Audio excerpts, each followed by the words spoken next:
Movement in video games. It's something most people often overlook, but I can't. Good movement is needed in almost any game I am to play. It shapes everything from the beginning of how a game feels to how I feel about a game. I find some of the most exhilarating moments come from movement in a game. Whether it's sprinting up a wall and slicing an enemy in Ghost Runner, sliding with a shotgun in Severed Steel, or slingshotting around the map in Risk of Rain, movement isn't just how you get from point A to point B. It's the difference between feeling like a god and feeling stuck. And we don't want that one. So really, what does make movement good? And why does it matter to me so much? Unlike movies or books where you're either reading or watching, games demand input, and movement is your immediate way to engage. Bad movement can make even the most amazing game feel frustrating and terrible. Ever play a game where your character just feels stiff, heavy, and slow to respond? Because I haven't. I only ever play good movement games. I only ever play... what the heck was... Anyway, there are many ways to achieve good movement. And it's not always being able to fly around at Mach 1 and obliterate your enemies, but it all depends on the type of game you're playing and does it make sense for that game. Sometimes I think the movement needs to be slow. It needs to have a feeling of realism. God of War, yeah, it's magical and I'm Kratos, but it doesn't mean I want to have super speed. Sometimes that slower movement getting up into the battle is just better. Sometimes in games, when the movement is a little bit slower, they distract you from that fact by throwing puzzles and enemies and all sorts of things at you just so you can get through without feeling empty. With some games, you just know when it feels right. When the game is movement itself. When they put more time and effort into the way it moves and how it feels than, say, I don't know, graphics. One game in particular comes to my mind. Super hot. Super hot. The entire game revolves around movement. Time only moves when you do, turning every step, every dodge, and insert third movement into a puzzle that you need to figure out once you start moving. Being in a constant state of bullet time is just such a unique idea and brings a whole new way of thinking of how movement should and can be utilized in a game. Who would have thought that the opposite of flying around at super high speeds and rushing towards enemies is like kind of fun? I mean, just look how sick this is.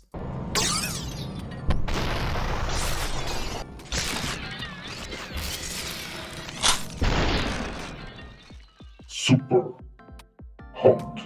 Super hot. Super hot.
Let's look at Smash Bros.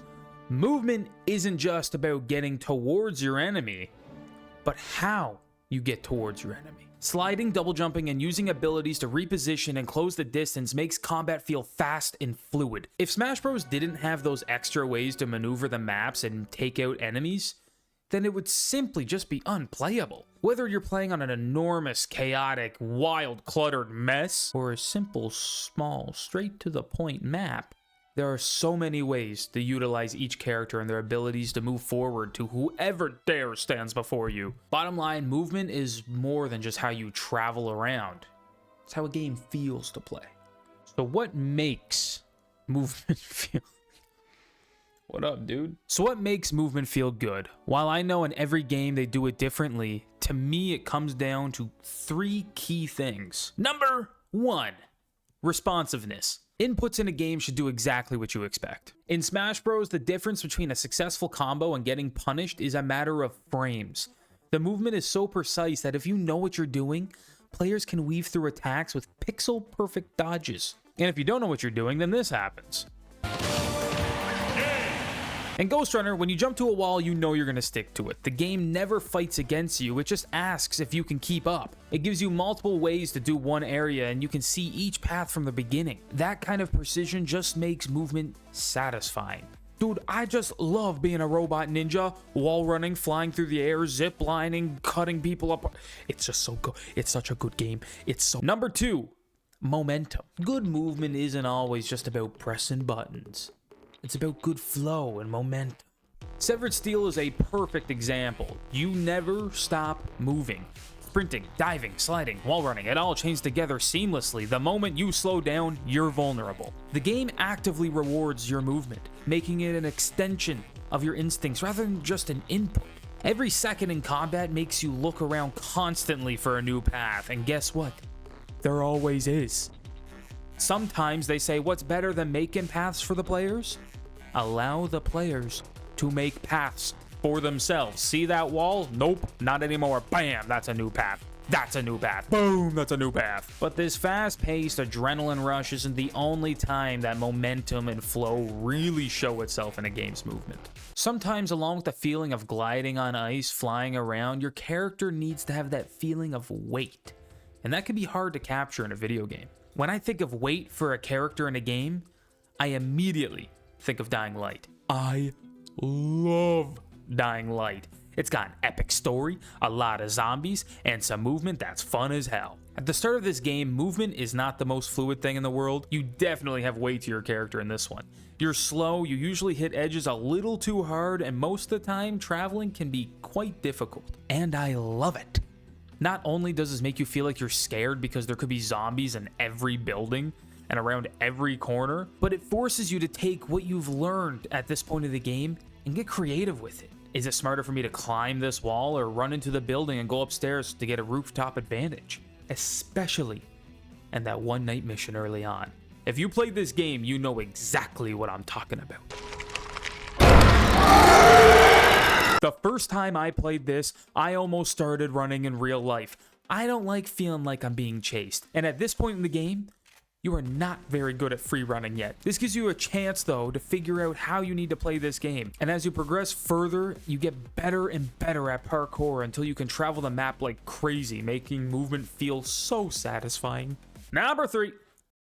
Freedom. The best movement systems let players express themselves. In Baldur's Gate 3, the movement isn't just about clicking and walking around, it's about strategic positioning. Do you climb to the high ground for an aerial advantage? Do you teleport behind an enemy? The freedom to move changes how you think, and the wrong move can put the whole party in danger. Meanwhile, in Risk of Rain, you have the freedom to almost customize your movement. Certain characters already have some decent movement abilities, and then on top of that, you can build up your characters with certain items to make them faster or even have enough jumps and upward mobility just to go out of bounds. You can take this little walking dude, then add a little this and a little that, and bam, watch me go. Great movement isn't always about speed.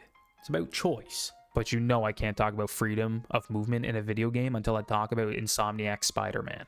Oh my god, I've never felt so alive in a game than when I swing aimlessly at high speeds through New York. In most games, you can't really have that much fun stopping from doing missions and just move around the map. But this game has made that so fun.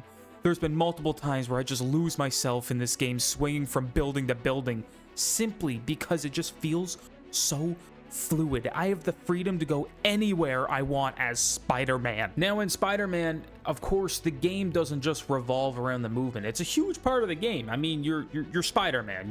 You swing webs around New York. But some games are entirely built around movement. Without that, they just wouldn't exist. Games like Severed Steel and Superhot are great examples here. The core gameplay of both of these titles is how you move. But a game I fell in love with as a young boy is none other than Mirror's Edge. This game introduced me to parkour and really showed me what movement could be in a game. You can't help but just feel awesome in Mirror's Edge. Every jump, slide, wall run feels so nice. And not only because I'm moving fast, but because there's a sense of weight here as well. You never feel like you're just floating. You feel like Faith's body is actually taking the strain from these movements. You have to keep up your momentum by doing each move precisely so that you keep moving faster. And one mess up, and you've lost all your momentum, and you got to build that up again.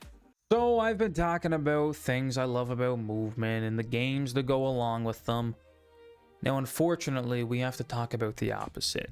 Sometimes games don't hit that mark, and movement is just terrible. I don't care how some people want to justify their favorite game, movement just sometimes makes the game unplayable. For me, I guess, whatever. So anyway, there's lots of games I could talk about out here, but the main one I'm going to be talking about is League of Legends. You know that terrible feeling you get when your leg is asleep and you try to move, but your body quite literally won't let you move at a regular speed?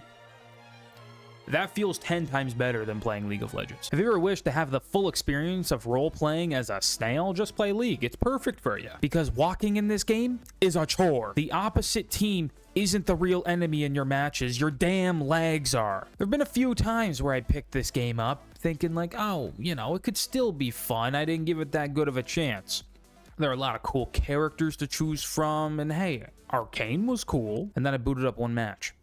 Took 30 minutes to get to the enemies, and then I was called a slur. Thanks, Riot Games. Now, I don't have many other points on talking about this game other than movement bad. Game feels slow. Me no likey. And yes, I know it's a MOBA and they play like that, but that's just not for me, and I don't like it. It's just, that's fine, stupid. It's dumb. I don't like them. Look, there are many times when the movement can feel bad, and not just because it's slow, but because it just doesn't fit the game it's in, and it feels just weird. I found the second Dying Light game to feel a little too floaty with the parkour. You kind of lost all that weight of the character and the feeling of hitting walls and climbing up things that you had in the first one. Or, you know, then there's the tank controls of the early Resident Evil games. Those are just terrible. I mean, I love Resident Evil, but the movement was just too awkward feeling for me. Bad movement doesn't always mean a bad game, but it can definitely hurt my experience I have with the game. Now, going forward in the future, these mechanics are going to go crazy. Movement just keeps evolving in every game we play. VR games are making an interesting change to movement. I mean, how more immersed can you feel as a character when your actual body is piloting that character? Instead of pressing a button to move, you physically move and dodge in real life. I can't wait to mess around with more VR games in the future. These games have changed what movement feels like. The options are honestly endless. And this isn't the only time I'm going to be talking about them. I'm probably going to make a video about VR games in the future. Stay tuned for that. Batman gives this really fun feeling of this fluid combat and moving around Gotham City. It's neat. I don't know. Maybe it's because it's the first VR game I've played, but it's good. I like it. I don't know. And as long as developers out there keep innovating, movement will keep getting better. And us players got to keep finding ways to exploit every single bit of it. And that's beautiful. So the next time you play a game, think about the movement. Whether it's a high-speed parkour run or a tactical reposition in an RPG, movement can make these games feel alive, and you gotta sit there and soak that in. Well, anyway, that covers about everything I wanted to say for now. I know there's more games I definitely could have talked about, and that I will talk about in the future, but that's for that's for a different time. If you feel like I've missed something, let me know, or don't. That's up to you. I'll be making more videos like this in the future, so hold on, hit that subscribe button, and expect another one soon.